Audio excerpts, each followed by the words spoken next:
Assalamualaikum warahmatullahi wabarakatuh.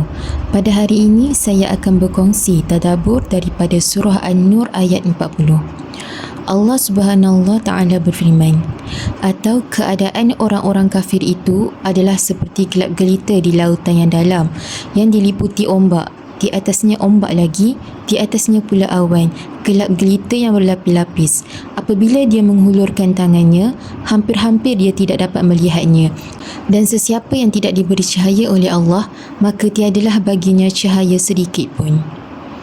Jika kita membaca ayat ini secara pintas lalu, mungkin kita hanya memahami bahawa Allah sedang memberikan perumpamaan tentang kegelapan. Namun, apabila ditadabburi dengan lebih mendalam, kita akan mendapati bahawa ayat ini juga menggambarkan keadaan sebenar lautan yang sangat dalam. Mengikut ilmu oceanografi, cahaya matahari hanya mampu menembusi lapisan atas laut sahaja. Semakin dalam seseorang menyelam, semakin sedikit cahaya yang disampai. Pada kedalaman yang tertentu, tiada lagi cahaya matahari yang mampu menembusi kawasan tersebut.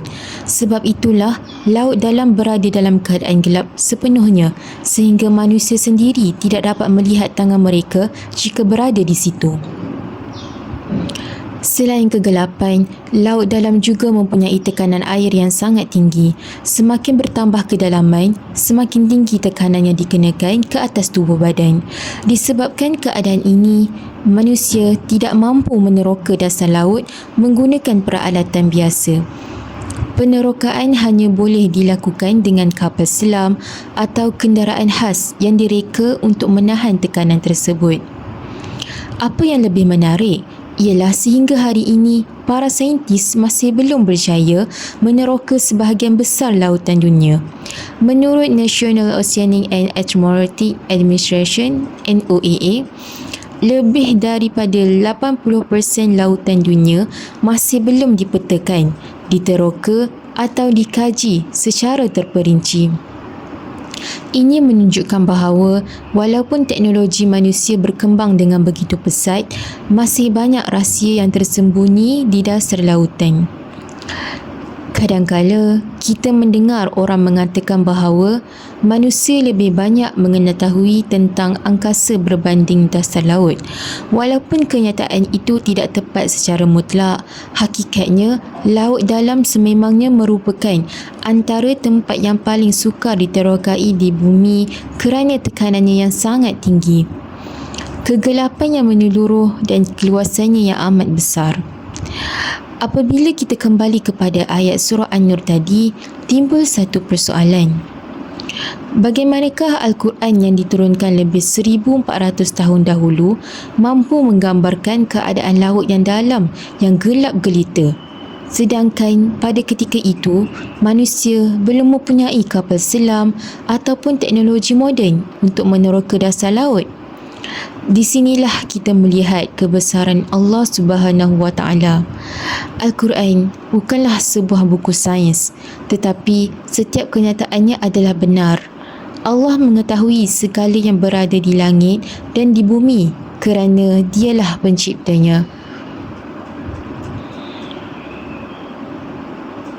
Namun, tujuan utama ayat ini bukanlah untuk menerangkan tentang sains lautan.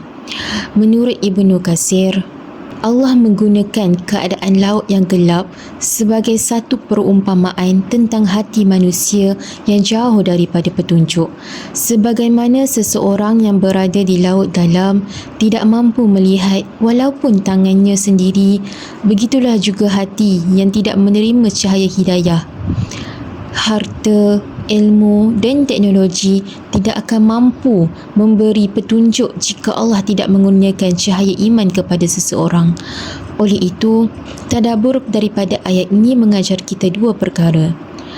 Pertama, kita semakin yakin bahawa setiap ciptaan Allah mempunyai keajaiban yang belum tentu mampu diterokai oleh manusia.